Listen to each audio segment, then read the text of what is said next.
अस्सलाम वालेकुम, मेरा नाम बिलाल परवेज़ है। अच्छा, आप लोगों से बहुत अरसे बाद मुलाकात हो रही है, उसकी वजह ये थी कि I was out of country. But ये है कि आज मैं जिस टॉपिक पे बात करना चाह रहा हूँ, वो है रिलेटेड विद बिल्स। आपको पता है कि जो बिल्स हैं, बिजली के बिल्स हैं, वो आपकी दफ़ा बहुत ज़्यादा हाई आए हैं। अब सवाल ये आता है कि अगर मुझे अपने बिजली के बिल को कम करना है, तो उसका क्या तरीक़ाकार हो सकता है? बहुत सारे ऐसे लोग जिन्होंने सोलर भी लगाए हुए हैं, उनको भी इसमें काफ़ी शिकायत है। तो काफ़ी सारी सरचार्जेस लगे हैं, काफ़ी सारी एडजस्टमेंट लगी हैं अभी रिसेंट बिल्स पे। अब इसमें एक चीज़ समझना ज़रूरी है कि जब हम बिजली की कंजम्पशन कर रहे हैं, तो अगर समहाउ हम अपने सोलर सिस्टम के साथ या बगैर दोनों सूरतों में अगर अपने बिल को दूसरी यूनिट से नीचे रखें, तो ये बात मुमकिन है। अच्छा, अब उसको नीचे रखने के क्या तरीके हो सकते हैं? उसको नीचे रखने के जो तरीके हो सकते हैं, उनमें से कुछ मैं आपसे अर्ज़ कर रहा हूँ। नंबर 1, बिजली की कंज़म्पशन को स्मार्टली करें। स्मार्टली करने से क्या मुराद है? एक चीज़ को समझें कि आपके पास एक पीक आवर्स है और आपके पास एक ऑफ पीक आवर्स है। जितनी भी वो चीज़ें जो कि ज़्यादा लोड लेती हैं, उनको बेहतर ये है कि आप ऑफ पीक आवर्स में इस्तेमाल करें। मिसाल के तौर पे मोटर हो गई, पानी चढ़ाने वाली मोटर हो गई, पानी खींचने वाली मोटर हो गई, वॉशिंग मशीन हो गई। इस तमाम तरह की चीज़ों को आप ज़्यादा से ज़्यादा अगर आपने इस्तेमाल करना है, तो वो आप ऑफ पीक आवर्स में इस्तेमाल करें। और अगर आपके पास सोलर लगा हुआ है, तो बेहतर ये है कि आप उसको सुबह 10 बजे से लेके 4 बजे के दरमियान इस्तेमाल करें, ताकि आपकी सारी की सारी कंज़म्पशन जो है वो सोलर के थ्रू हो और उसकी जो कंज़म्पशन है वो ग्रिड पे ना जाए, ठीक है? लेकिन अगर इन केस आपके पास सोलर नहीं लगा हुआ, तो उस केस में आप इसको दिन के टाइम में ही करें, जो कि ऑफ पीक आवर्स होते हैं। अच्छा, एक और चीज़ आपको शेयर करनी थी कि बहुत दफ़ा ऐसा होता है कि हम अनजाने में चीज़ें जो हैं वो ज़्यादा महँगी इस्तेमाल कर रहे होते हैं, यानी बिजली की कंज़म्पशन के एतबार से। मिसाल के तौर पे अगर आपके घर में वीक में 3 दिन मशीन लगती है कपड़े धोने की, तो कपड़े धोने की जो मशीन है वो अच्छा खासा कंज़्यूम करती है। तो उसमें अगर आप 3 दिन के बजाय उसको 2 दिन करें या 1 दिन करें, यानी वो आप कैसे करेंगे? ऑब्वियसली आप अगर उसको फुली लोड करके चलाएँ। बाज़ दफ़ा ऐसा होता है कि हमारे घर में ऑब्वियसली मेड्स वग़ैरह होती हैं या अगर ख़वातीन भी होती हैं, तो वो अगर 2 से 3 दिन चला रही हैं मशीन, तो समटाइम ऐसा होता है कि वो फुली लोडेड नहीं है मशीन। और अगर फुली लोडेड नहीं है, आपने उसको हाफ़ पे चलाया है, बिजली तो तकरीबन उसने उतनी ही लेनी है। तो at the end of the day कि आप 3 दफ़ा मशीन चला के ज़्यादा यूनिट्स खर्च करें, इससे बेहतर ये है कि आप एक ही दफ़ा या 2 दफ़ा मशीन चलाएँ पूरे वीक में और उसको फुली लोड करके चलाएँ, ताकि आपकी बिजली कंज़म्पशन जो है वो कम से कम हो। इसी तरह से ये भी बाज़ दफ़ा देखा गया है कि जब आप पानी खींच रहे होते हैं, समटाइम्स लोगों के घर इतने बड़े नहीं होते, स्पेशली जो लोअर मिडल क्लास या जो लोअर एंड तबका है। तो अगर आपका सिर्फ़ और सिर्फ़ एक ही फ्लोर है, या ग्राउंड फ्लोर बना हुआ है, तो टंकी आपकी छत पे रखी हुई होगी, तो आप डायरेक्टली जिस पंप से खींच रहे हैं, उसी पंप से आप डायरेक्टली ऊपर भी चढ़ा सकते हैं, ठीक है? तो अब ये डिपेंड करता है सिचुएशन पे। जिनके घर बड़े हैं, 2-3 मंजिला है, उनमें ये काम पॉसिबिलिटी नहीं है, आपको दोनों मोटर चलानी पड़ेंगी, खींचने वाली भी और वैसी भी, डिपेंडिंग कि आपके यहाँ पानी किस तरह से आता है।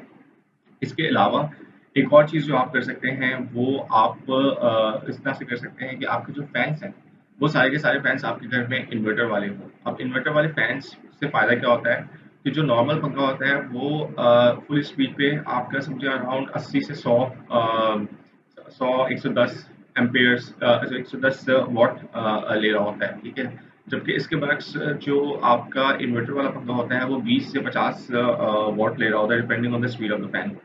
कितनी तेज़ आप चला रहे हो। तो आप ये भी देख सकते हैं, इस तरह से भी आप अपनी बिजली का बिल जो है वो पे कंट्रोलिंग कर सकते हैं। ये बात सबको पता है कि जहाँ जो जगह जगह पे इस्तेमाल नहीं हो रही है, जो जगह इस्तेमाल नहीं हो रही है, बेहतर ये है कि उन जगहों को क्लोज़ रखें। चीज़ों को स्टैंड बाय मोड्स पे ना रखें। इसके साथ-साथ एक और चीज़ भी है जो सबसे ज़्यादा हमारे यहाँ बिल की कंज़म्पशन होती है, वो मोटर के साथ-साथ फ्रिज में भी होती है। बिकॉज़ फ्रिज में कंटिन्यूअसली चलना होता है और हमारे यहाँ आपको पता है गर्मी भी काफ़ी ज़्यादा होती है। तो उसमें आप एक काम ये कर सकते हैं कि फ्रिज को कम से कम खोलें, ठीक है? और अगर आपके पास इन्वर्टर वाला फ्रिज है तो बहुत ही ज़्यादा बेहतर है, क्योंकि इन्वर्टर वाला फ्रिज जब पूरी फुल कूलिंग कर लेता है आपकी, तो वो एम्पेयर समवेयर अराउंड 1 से 2 एम्पेयर पे चला जाता है। Which is equivalent to somewhere around, आप समझें कि अगर वो 2 एम्पेयर पे भी है, तो तकरीबन 300 से 400 वॉट ले रहा है। तो लेकिन आप इसको जितना कम खोलेंगे फ्रिज को और सिर्फ ज़रूरत के तहत खोलेंगे, तो वो उसी तरह से उतना बेहतर करेगा और उसकी मेंटेनेंस का भी ख्याल रखें, उसकी गैस पूरी हो, ठीक है? इस तरह से जब हम एसी की बात करते हैं तो वो तमाम हजरात जो जिनके पास सोलर लगा हुआ है उनसे गुजारिश ये है कि आप अपने एसी को ज़्यादा से ज़्यादा सुबह 10 बजे से लेकर 4 बजे तक चलाएं। उससे फ़ायदा आपको ये होगा कि आपका जब पूरे दिन एसी चलेगा तो वो आपके कमरे को ठंडा रखेगा, कमरे की दीवारों को ठंडा रखेगा, ठीक है।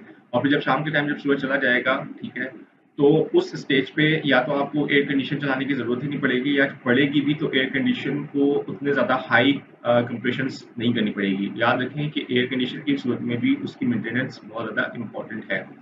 तो ये कुछ चीज़ें हैं, टिप्स हैं, इनको अगर आप फॉलो करेंगे तो there is a high chance कि आपका बिल जो है, आपके यूनिट जो है, वो कंजम्पशन काफ़ी नीचे रहेगी। और इसका फ़ायदा अल्टीमेटली आपको बिलिंग में होगा। याद रखें जो कि सेव्ड कस्टमर्स हैं वो कस्टमर्स हैं जिनका यूनिट्स जो है वो 200 से नीचे आते हैं, क्योंकि उन पे एक तो यूनिट भी उनको काफ़ी सस्ता पड़ता है और साथ साथ उन पे जो ओवरऑल सरचार्जेस हैं तो वो भी कम पड़ते हैं, क्योंकि देखिए बहुत सारे सरचार्जेस और टैक्सेस जो हैं वो परसेंटेज ऑफ इलेक्ट्रिसिटी यूजेज है। अब आप इसको इस तरह से समझें कि अगर आपको यूनिट जो है 10 रुपये का पड़ रहा है मिसाल के तौर पे, और आपने 100 यूनिट खर्च किए हैं, तो 10 रुपए के हिसाब से आपका 1000 रुपए की इलेक्ट्रिसिटी कंजम्पशन हुई। अब फॉर एग्जांपल उस पे 10% सेल टैक्स लग रहा है, तो 100 रुपए उस पे सेल टैक्स लगेगा।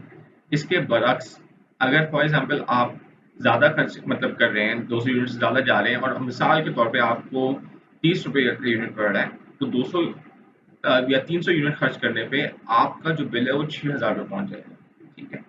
और फिर जो आपके ऊपर टैक्सेस की परसेंटेज लगेगी वो इसी 6000 के हिसाब से लग रही होगी, बिकॉज जो आप पे टैक्सेस लगते हैं वो in terms of electricity usage लगते हैं, और इलेक्ट्रिसिटी यूजेज जैसे ही आप 200 से ऊपर जाते हैं वो काफ़ी ज़्यादा होता है। उम्मीद करता हूँ ये वीडियो काफ़ी सारे लोगों के लिए काम की होगी, स्पेशली वो लोग जो कि स्ट्रगल कर रहे हैं और उनको समझ में नहीं आ रही किस तरह से इलेक्ट्रिसिटी के बिल्स को हम मैनेज करें। तो may be this would be helpful. अगर आप समझते हैं कि आपके के लिए वीडियो हेल्पफुल थी, फ़ायदेमंद थी, तो I would request you to share this video और मुझे सब्सक्राइब कीजिए और बेल आइकन भी क्लिक कीजिए। Thank you very much.